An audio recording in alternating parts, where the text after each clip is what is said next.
Hey, what's up guys? My name is David, 360 photo booth operator. Big congrats to everybody who's jumping into the 360 photo booth business. If it's your first time here, this channel is the perfect channel for you, because here on this channel we talk about all the details, all the great stuff, valuable information that's going to help you have a successful 360 photo booth business.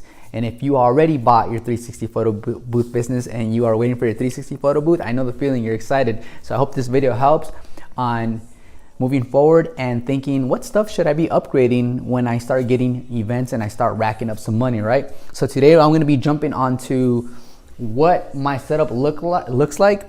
I'm going to be going into details for every item of my setup. And in addition to that, if you guys go on the description below, I'm going to have links to almost everything that I bought. And I almost bought almost everything on Amazon.